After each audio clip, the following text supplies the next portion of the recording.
We're live. All right, good evening on this snowy evening. I just heard from my partner that he's stuck in some snow on a local transit bus, so hopefully he'll get home all right. Anyway, I'm Patience Caso. I work at Hennepin County. I'm the Green Partners Environmental Education Grant Program Manager. So I do a lot of education and outreach on environmental topics, including water. And I also have been doing community engagement work, mainly in the political realm, but also in the environmental education world for almost 20 years now. So I'm happy to be here to help answer any questions that you have and just provide any insights that I can to help you with your projects and your capstone planning and your community engagement side of that work as you're moving forward here. So a couple of the things that we're going to cover in the class are changing behaviors. And you guys may or may not know, but the Road Salt Symposium, it's an annual event that is, I believe, in its 17th year right now. So we know we shouldn't be over salting. We know we should stop. We're in our 17th year of talking about it as a community. So what is keeping us from reducing our salt use on our roads and impacting our rivers? So we're going to be talking about changing behavior and what some of the barriers and challenges are to making the change, even though we might have the information we need to motivate us to make the change. There's sometimes some things still standing in our way, and I'm happy to address any questions you have on the curriculum that you've looked at or just in experiences that you've had. We're also going to cover networking and building a base of supporters and champions for your work on protecting water. So we definitely can't do it alone. As you guys know, you can make changes in your own backyard, but particularly in your own front yard. But without a broader community effort, the one change or the changes in our own individual properties or yard just is not going to make the difference that we need to see to protect our water quality long term. So building that network and the base of supporters and people who can help champion these issues with you and your activities as far as your Master Water Stewards project go is really important in helping build that network of support more long-term, and also the bigger support of institutions and even how the government operates. I work for Hennepin County, and we're learning all the time and applying that learning to the work that we do out in the world of water and natural resources. So pardon me while I check to see if there are any questions posted. I'm kind of going back and forth between a couple of screens just to make sure I'm not missing anybody's questions. And I'm going to take a couple drinks of water here too, because I know it might be a little bit of a long session. And some of you might be watching later on because you're stuck in traffic or in the snowstorm out there as well.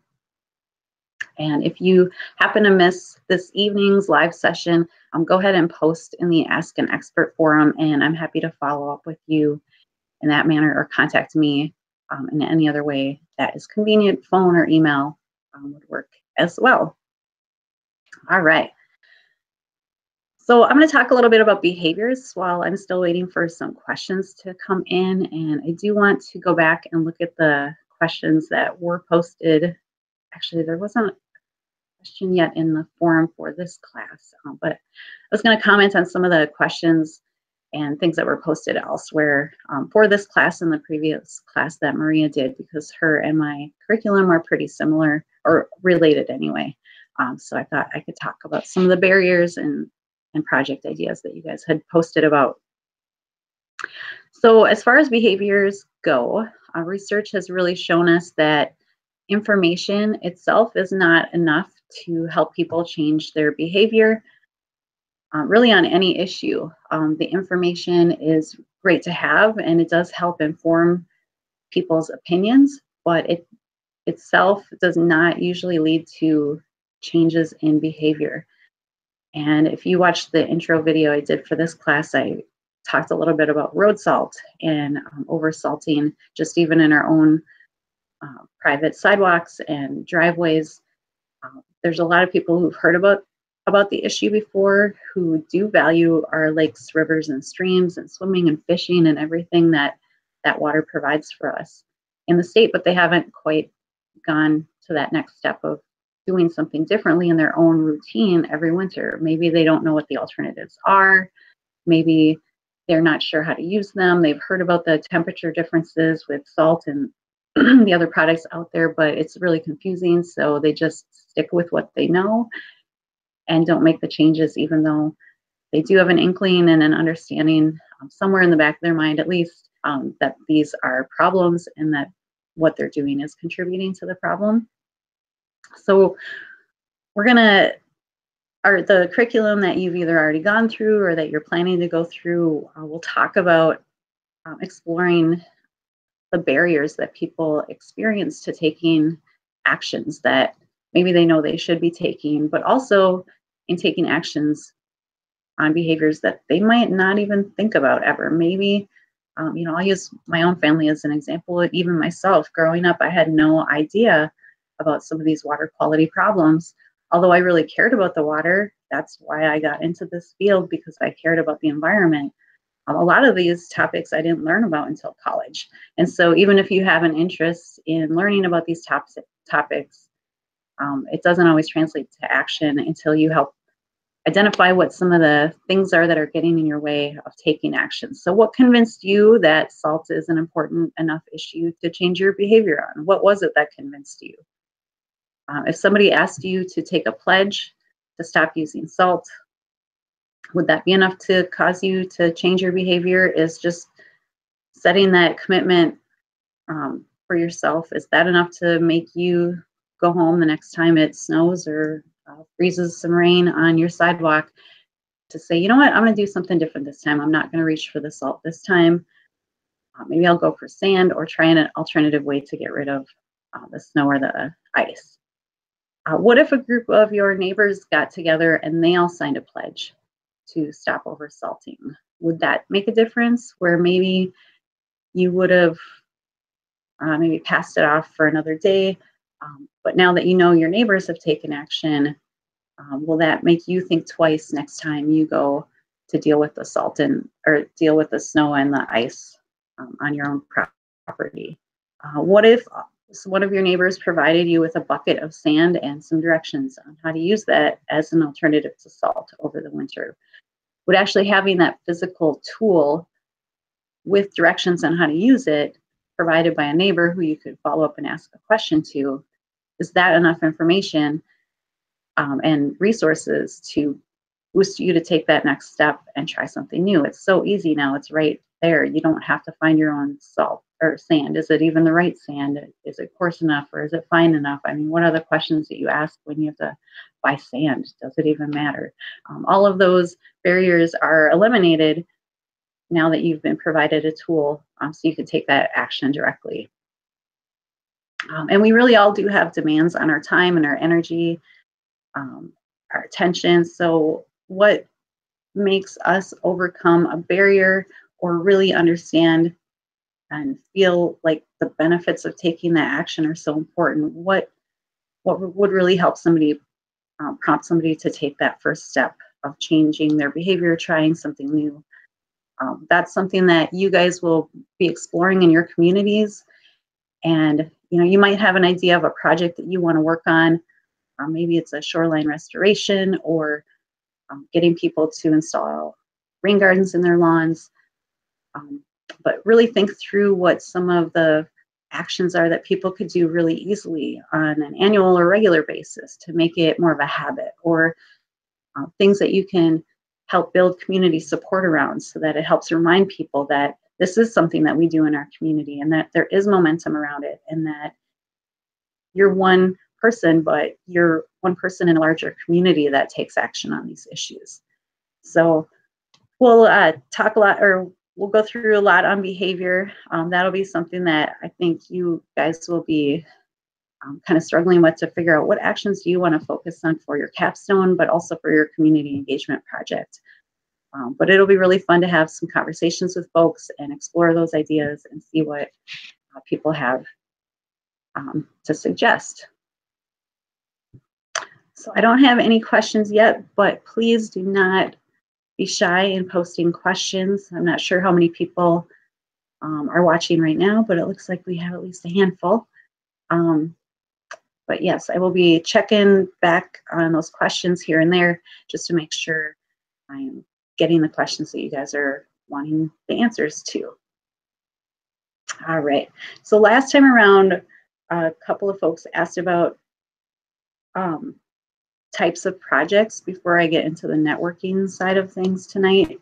I thought I'd run through just some ideas on community outreach projects that I've found from the grant projects that I've supported or just the outreach that I've done. I found that people are really interested in or motivated to work on, or it's a really innovative approach that has drawn more people to get involved. Let me just grab my list here. Project ideas. Oops, sorry. All right. So some of you may live in a city where the city is managing, or in some cases it might be the watershed or a different level of government, but it's usually your watershed or city level. They're managing an adopt a drain program. That's not a new idea, but it is pretty new that these programs are going online and that cities and municipalities are really embracing programs like this as a strategy to both engage community residents, but also help prevent some of the water pollution, or prevent some of the pollution from going into the water in the first place. So they might have a resource on their website. I'm looking right here at the City of Minneapolis's website, which I know you guys don't have access to necessarily, but they have a clean city program. They have an adopt a highway or adopt a street program, adopt a block program to keep the block neat and tidy. Maybe there's just trash kind of strewn around that gets into the storm drains, and they do have an adopt a drain program in addition to a few other programs. Now, it's a great resource to both refer people to sign up so that they get reminders to clean up the leaves in the fall when they fall in, reduce their salt use in the winter, make sure that they're not mowing their grass clippings into the street in the summer, and that they're definitely not pouring chemicals of any type on the street, etc. But eventually, I believe a lot of the municipalities and agencies want to post a map of who's signed up for these programs too, to get a better sense of what geographic reach we've had and what impact the number of people who signed up around a certain water body or in a sub-watershed might have on a water body through a program like that. All right. And there have been a couple of water stewards and neighborhood organizations and community organizations that have done projects around adopt a drain. So there's some good models to draw from out there to learn already from what they've done instead of reinventing the wheel. The Alliance for Sustainability, Standish Erickson Neighborhood Group. Those are a couple just off the top of my head that I know have been really active in that program. And usually there's a city or watershed contact that can help connect you with active groups too, if you don't have those connections already. I've also seen projects where I'm just taking a canoe trip to kick off a project, maybe with a congregation or a community group. That's been a really valuable piece in getting people to reflect on and experience the water before they even launch into a water protection project, or maybe in the middle of it, to help remind people and ground people to why are we doing this work in the first place. So don't forget to think outside the box a little bit at some more family-friendly and community-friendly type of activities that might not be directly impacting the water that day, but can have a longer impact in who you engage in your effort and how they feel about engaging in protecting water. Another group that did an adopt a storm drain project had a pancake breakfast as a way to draw people in who wouldn't normally attend an event like that. So that might be an idea. Who doesn't want a delicious pancake breakfast on a Saturday or Sunday morning? You don't have to cook or clean up afterwards, although you can always help. Um, and then I've had a lot of questions about how to engage people who live in apartments or condos. What if somebody doesn't own a piece of property? How might you engage them in protecting water on a more long-term basis? Maybe you could do a tour of different rain garden sites or different stormwater features to help educate them about different ways of engaging in the community. You can do the storm drain cleanup. That can happen in any neighborhood, whether you own property, rent property, have a house, an apartment, or whatnot. Get out on the water. I suggested that a little earlier. Maybe you can convince the property owner of this apartment or condo that they live in that a project on site would work. I've definitely have heard of that succeeding in a lot of communities, so don't rule that out as a possibility. Maybe getting them to just look at their own water use and reducing the water that they use inside their apartment or condo or their home, but also thinking through what types of products that they're buying and how much water is used overall in products that they buy. And then there's also youth education projects. You know, kids can't always make an immediate change, but it's really fun to engage kids on water quality projects and learning about these different issues getting outside to do that. And those can have long-term benefits as well, even though you might not have a huge project that they can impact at the present time. There might be some great stuff that they can engage in that day, and then those lessons will be taken with them into the future. All right, so I am going to talk a little bit about youth campaigns, but I see I have a question posted, so let me get to that. So not sure which watershed you are living in, but So the question is, when talking to people who seem interested in an environmental issue, but don't want to take action due to cost or effort on their part, do you have suggestions for getting them to take action? Yeah, that's great. Yeah, well, if it's cost and effort, that can be a problem because there's going to be some effort I think that you have to take. Um, to make a difference in any way, but cost definitely can be a factor. And I think maybe some of the ideas I had around renters, people who don't own property might be helpful. Um, if you can get some of the costs of a project covered through a grant, maybe sometimes incentives just to get people going or having them try a new activity for the first time is enough to get them interested or to spark their interest in trying something else again. And again, the Adopt a Drain program is really inexpensive. I think the few costs that you might have would be, safety gloves and some buckets. You could probably get those for free.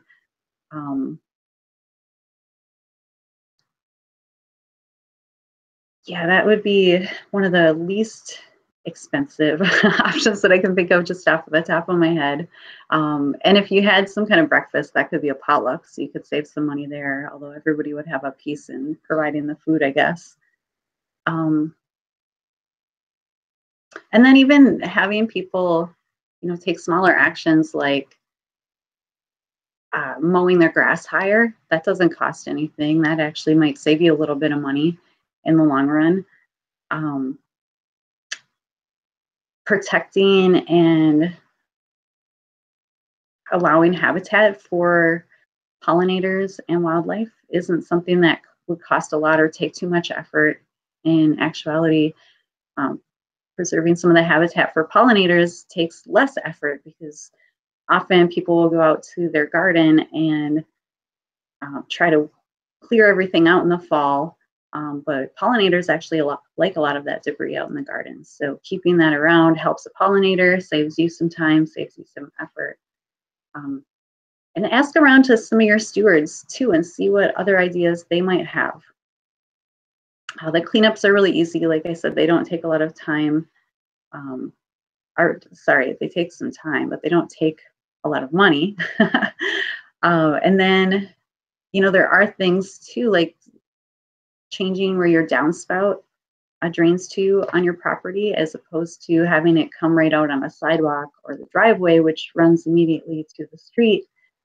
Switching that to drain onto your yard, not your basement, however, is something that you can do for relatively free, I believe. Um, and that can have a really big impact on the water that's property or not. A couple of other ideas around youth. These may or may not be entirely relevant to your question, but it might trigger some more ideas for me. So I'm going to go through my list a little bit and see if anything else pops up. So working with youth to influence adults is a big project to bite off, but it's really helpful sometimes in motivating the adults to take on a new project or a new action. Sometimes adults will want to support the youth because they're youth and they care about the future of their youth, regardless of the topic that the youth are working on. How many times have you bought a wreath or magazine or something at your door? Not so much because you care about the cause, but gosh, those kids, you just can't say no. At least that's me. That's how I operate. So influencing kids to hold their adults accountable and stand up for what's important, which in the land of 10,000 lakes really is water for Minnesotans, is a really great way to motivate both the youth in taking action because they see their adults taking this issue seriously and doing something new and different. But it also motivates the adults because this is something that they may care about, but this is prompting them to take action in a new or different way oftentimes. And also with youth job training, I've seen that go really well. With Metro Blooms, they've been bringing some youth to alleys in South Minneapolis to look at the different projects that have been installed in driveways, and helping homeowners maintain those property or those different projects is really important in our long-term water quality. If those infiltration areas on the driveway, the rain gardens that are installed, the rain barrels aren't working properly, then those projects aren't going to have that long-term water benefit that we need. And imparting to the kids, not only is this important work that adults have invested in, but this is a job opportunity for you in the future. And even if you didn't work in the field, this is something you can apply to your own property and your own land. That's been really cool to see them engaging and just kind of getting outside and digging in the dirt a little bit more. You don't see that as much as you did when I was a kid anyway. And then engaging kids in science curriculum on these topics, that seems to be going well in a lot of schools. There's a group that I've been working with called Spark Y. Some of you may have heard of them. They're based out of South Minneapolis. They work with some schools on aquaponics. And if you don't know what aquaponics is, it is a system that combines a fish tank with some growing medium and vegetables and plants that can be grown. The nutrients from the fish tank is provided to the plants to grow, and the nutrients from the plants provides the fish some food also to grow. And it's a really nice system where kids can learn everything from energy, water, waste, all of those different topics, and how it applies to the environment, and how agriculture also impacts our water quality. All right, I have another question, so I'm going to take a pause from my youth engagement list and move on a little bit here. All right, so Tara's asking about a salt campaign in particular. So the people I'm referring to are older folks who have limited physical capabilities to shovel. They don't have a snowblower and can't afford to pay someone else to do it. Oh, great question. That is I'm gonna have to contemplate that for a few minutes here. They can't shovel. They don't have a snowblower. They can't afford someone else to do it. Oh my gosh, what have they been doing this whole time already? Wow, well, that might be something where you organize more of a community event too. Somebody had posted in one of the forums that I looked at earlier today. Was it Cole? One of the folks did a project where they did a yard cleanup, I think. It was in St. Paul even. Where the neighborhood helped out the elderly residents who weren't able to do the leaf raking and maybe getting rid of some of the garbage on their property behind their shed or in their shed. So that might be something that you do if you do find that you have a high number of seniors who are not able to do that work and maybe are over salting because that's really the only option that they have at their disposal. Maybe it is something that you and your community members can rally around to help provide them with some alternatives for that. That's tough.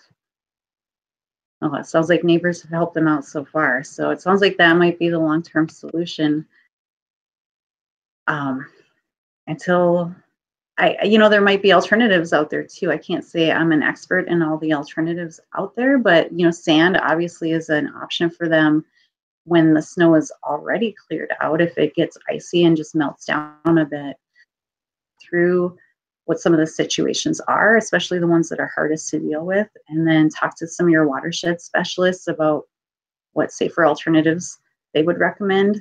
They probably see this a little bit more on a day-to-day basis than I do. I work in a lot of different environmental issues, so I don't always get to drill down as much on water as I would like to, but great question, because that is, I imagine, an issue in some communities out there. So, all right.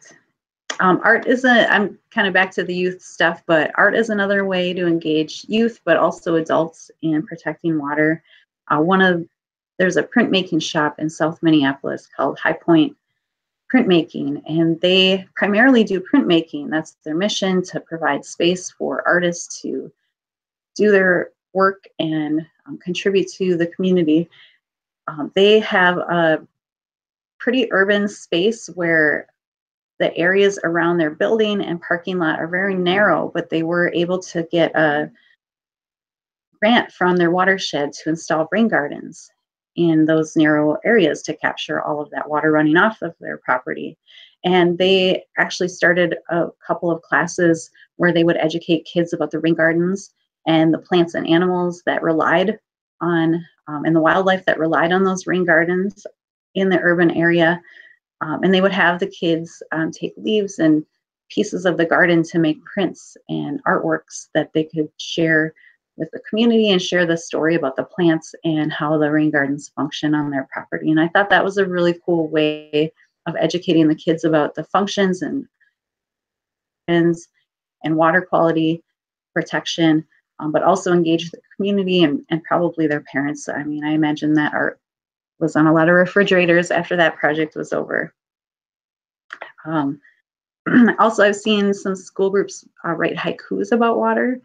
If you watch any of my Q&A sessions from last year, I had some haikus that are posted behind me in my office that kids wrote about water, and they're really fun for me to read as an adult, but I imagine they were fun for the kids to write as well.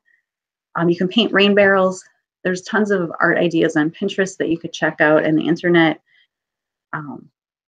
And anything around animals and wildlife, I think, will capture a kid's attention. So that could be another way to draw people in, talking about how animals depend on water and what animals even live in your community. In some cases, especially in urban areas, kids don't always realize that there is wildlife in the city, and that it does depend on clean water as well.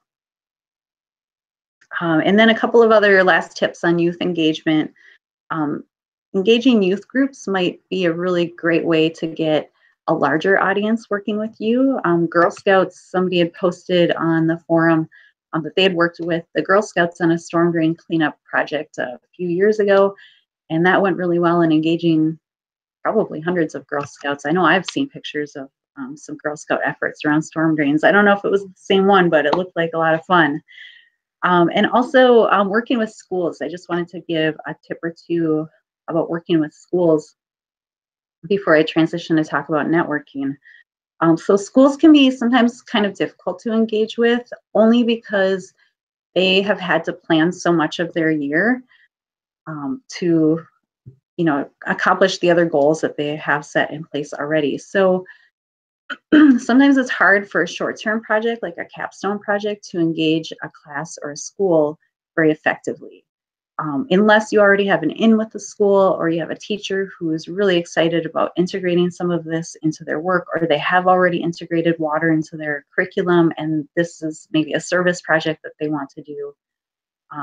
But don't get discouraged about working with schools if that's really where your interest and your passion lies. Just know that sometimes it's a little bit longer term road to get agreements in place and get people on board, to get the partnership in place, for a short term project, but also for a really long term project. If you want to get new curriculum or water stuff integrated into the existing curriculum, then it takes a little while for that school to work through their internal processes to make that happen more long term.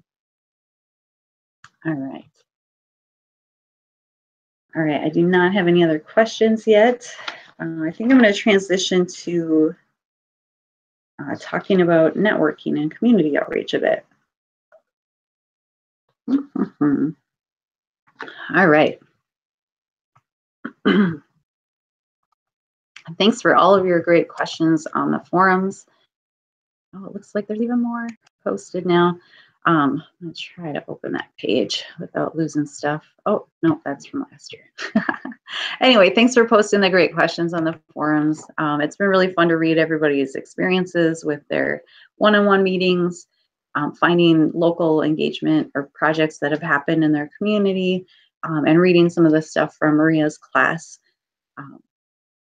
particularly around the barriers and the strategies to help people take action to protect the environment.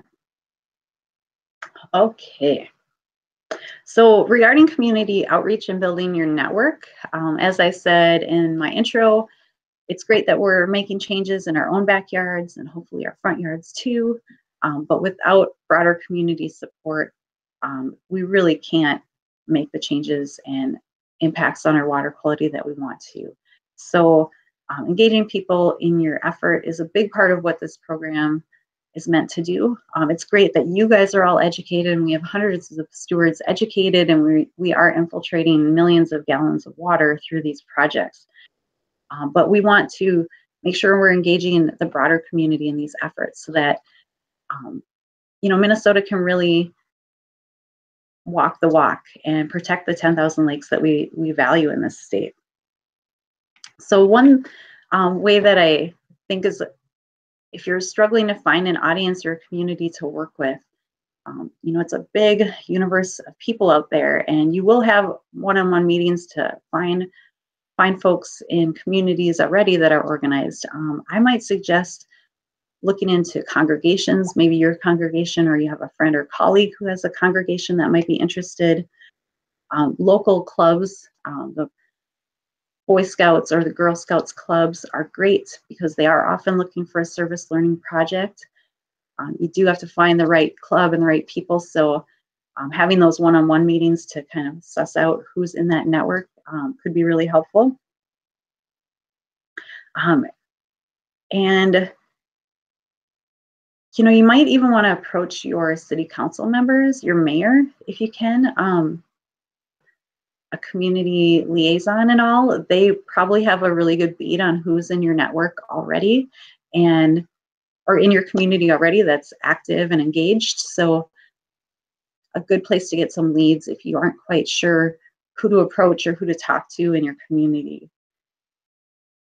So the one-on-one meetings that I suggest that you guys do, exploratory meetings to help you get an idea of who's in your community, what they might be able to lend to your effort, but it also gives you a chance to practice talking about water issues and answering those common questions that might come up over and over in these conversations, answering some of the really tough questions that I know you'll get. Just that happens in this work. It's a complicated issue.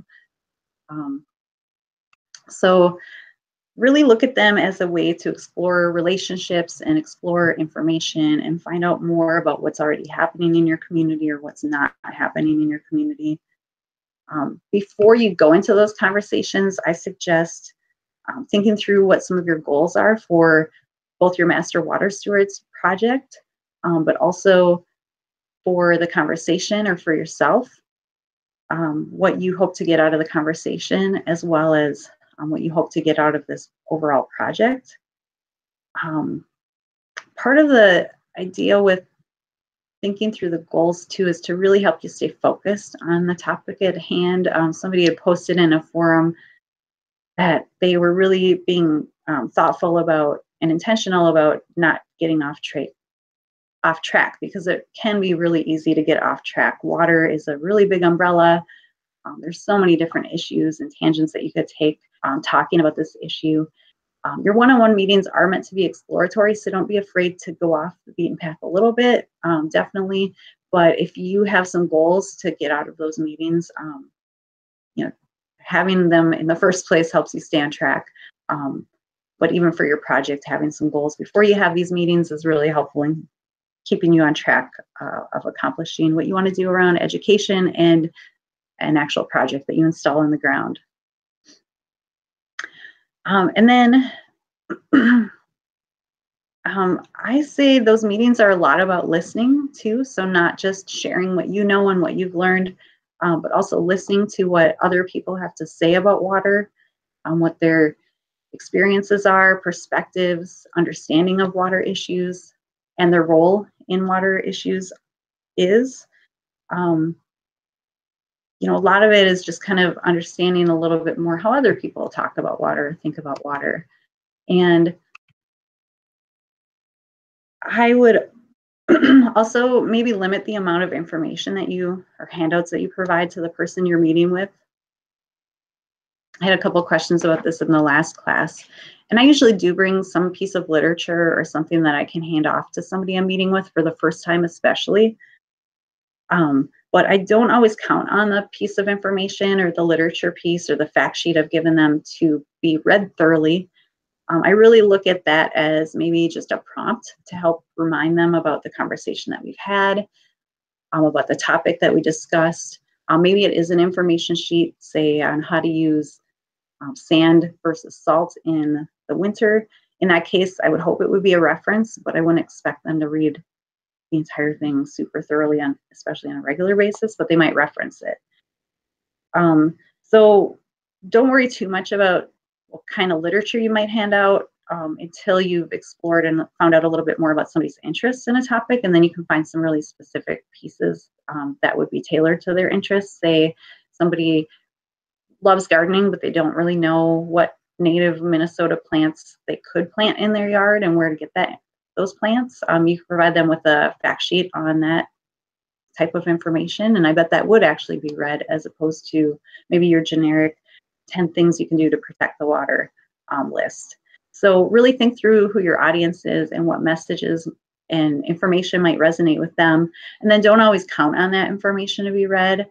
Just use it as a tool that might prompt them and remind them about the conversation, or as a reference that they can refer to if they think about it and just have a couple of questions.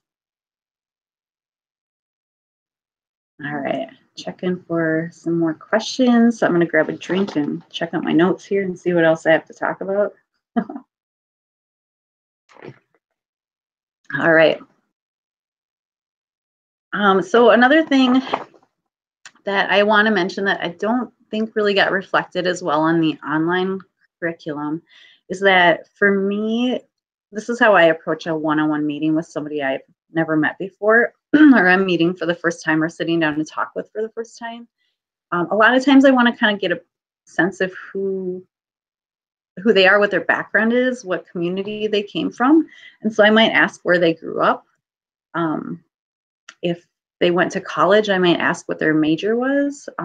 Where they grew up gives me a sense of if they grew up in a suburban community, an urban area, or a rural community, and what types of water quality issues they might have seen or contributed to in their community. Asking about their major gives me a little bit of an insight, although not everybody works in what they majored in college, but it might give me some insight into their personality, what their interests might be. I would also ask what they do for a living as a job now. Again, it's similar to the major. It gives me some insight into what their interests are, what their skills might be. And if they have kids, that might also help me determine, do I have a lot of seniors? Do I have a lot of kids in my neighborhood? What might be my approach to engage this community more broadly? Who do they look up to, or who are they connected with in the community already? If they know the mayor, this might be a long shot for some of you, but if they know the mayor, for example, then it might be really important to engage the mayor and have the mayor come out and say something publicly on this topic, because you know that people in the community really do respect the mayor. Do they have parents who are still alive? In a lot of cases, I'm sorry I put it like that, but I have some family health issues myself that I'm dealing with. But sometimes that will give you an idea too if they have a lot of time available or not. If they're caretaking for an older adult, they might not have a lot of time at their disposal to help with certain things in a water effort, but there might be some other things that they could get involved in. Or they might show up to an event and not really participate on a more regular basis with you if you had a project that to build a rain garden or something. And then what experiences do they have on the water, with the water? Did they grow up in Minnesota? You know, that's another thing. If you grew up in the land of 10,000 lakes, that is part of your identity. But what if they grew up in an arid area or somewhere else in the world and don't have that same experience with water that we have? How does that influence how they feel and think about water, and even how they interact with water? In some cases, I've heard people drink bottled water because they really don't understand how clean the water is locally. And they really are worried about the quality of water. And some education might have to happen to help people understand those issues a little bit better. And then I did have a question last year I do want to address before we break tonight, because I think it's important. Somebody had asked if I had ever come across an uncomfortable or even an unfriendly or threatening situation in my work doing community outreach. And luckily, I have not had anything out of character for kind of your typical, maybe awkward conversations around these topics. You know, I think the most maybe unfriendly conversations that I've had have been with on political issues, because if you're dealing with politics, sometimes you just have a different level of ability to agree on certain approaches to how we regulate or don't regulate our water protections in this state. That's probably the most unfriendly conversations that I've had, and you learn how to manage those over time. I really have no problems talking to anybody about water in a political manner at all, but sometimes those are more difficult conversations to get through. You know, I have a lot of experience talking about these issues, so it's a little easier for me to get through those tougher conversations and deal with some of those tough questions that come at me. But I've never experienced somebody be threatening or really overly rude in a manner that would concern me. If you do come across something that is threatening or at all worries you, I would definitely, you know, call for help if you feel like it's something that you need to call the police for or what have you. I really can't see that happening, but don't be afraid to trust your instincts and, you know, protect yourself. But also know that most of the time these conversations are just complicated, and these are tough issues to talk about, and sometimes tough issues to translate to a lay audience without thinking through it a little bit first. And so what might seem like a tough conversation is maybe just an issue that you haven't thought about. How would you answer that, or how would you address that if you had a chance to think it through a little bit more? So don't be afraid to go out and have those conversations and identify those topics that you feel less comfortable talking about, and then think through how you might address a question like that or a response like that in the future. So change is definitely not something that happens overnight. The Clean Water Act has been around for, oh gosh, how long now? Many, many years, 40 some years. So, you know, we have some work to do. We've identified a lot of non-point sources of pollution, and that's really the groundbreaking work that you guys are helping us with this year. So in this program. So I didn't have a ton more, but I do have some closing statements, but I want to leave time for a question or two if there were a couple of lingering questions out there. And I'll take a drink while I wait for you guys to post something.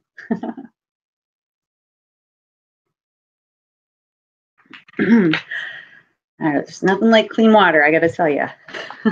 Thanks for all of the hard work you guys are doing out there. All right, well, I don't see any other questions coming in, but I'll check one more time before I sign out tonight. And let me see what I have in my closing comments here. All right, so a couple of things. Oh, I didn't even mention the behavior change strategy chart, and I'm just going to try to find that page. Oh, darn it. Darn it. I don't know if I can find it fast enough for how fast I want to talk here, but I'm going to try. Oh, and I hope you guys like the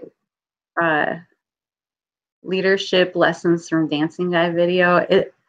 I hesitated a little bit to post that in the curriculum, but I think it's a really good lesson about finding those first followers and having this crew of people, or this person, to help you build a crew of people to support the work that you're doing. Sometimes it just takes one more person to validate what you're saying for other people to jump on the bandwagon. So anyway, I hope you had fun going through that video and a couple of the other resources. But I did want to just point out, in the section about motivating people to take action, there's a chart in there. I think it's page 4 maybe. It says barriers and strategies at the top, and then it lists some barriers that people might experience, and then some strategies that research has shown will help people overcome those barriers. So thinking through your action is really an important part of engaging the community and doing something different to protect water. So if you find, for example, that people are just forgetting to rake their leaves in the fall, a reminder to folks would be helpful in prompting them to take action. Sometimes you're going to need more than a reminder, though, and I think you'll find that quite a bit in your work. If you think people don't care about it, help them to see the issue a little differently. Maybe you can provide a workshop or that pancake breakfast and tie it to an Adopt a Storm Drain type of event. Invite them to a fun community event and provide them with some incentives so that they will try something new and are motivated to try something new. Maybe not because they care about water, but because they're having fun or are part of a bigger community of people taking action. If they do care, you probably run into a lot of A-doors and a lot of B-doors of people who do care, but they just don't know what to do. Help provide them with some tools and resources to try something new. I talked about the neighbor in the beginning of my introduction, maybe providing people with a bucket of salt and some directions on how to, or bucket of sand, a bucket of sand, and then providing some directions on how to use that properly in the winter in place of the salt. So that might be something that people want to do, are motivated to do, know that it's important to do, but without having that tool easily at their disposal, they just aren't going to take that next step to take action. And then, sometimes it does help to kind of back up a step and talk about why it matters with people and provide them an opportunity to learn more about what is going on and why it does matter. Sometimes even communicating information that can be hidden can be really helpful in showing people that, your street out front of your house or your home here is actually connected to a local river or lake. Here's the storm drain system and how it works, and here's the path that it takes, and this is the type of trash that goes into our river that our river, a stream, or a lake that you and your family might swim in or fish in or enjoy in other ways. Showing those hidden pieces of information can really open up people's eyes to the problem. The salt issue is another one. I don't think a lot of people know that this is a long-term impact to our ecosystems. And if they had an idea, they might be motivated to change their behavior. But just remember that intentions, good intentions and information aren't always enough to help people change their behavior. Sometimes you do have to take those extra steps and make it easier for people to act, share information with the community and communicate with people regularly, post those reminders and prompts to get people to take action, provide incentives, have those community events to help establish different and new social norms. Get people to take commitments or make commitments, especially publicly, to motivate them to take more action. Let people try new activity and make it more convenient for them. That strategy chart should be really helpful for you in planning your activities and actions that you want to focus on. Okay.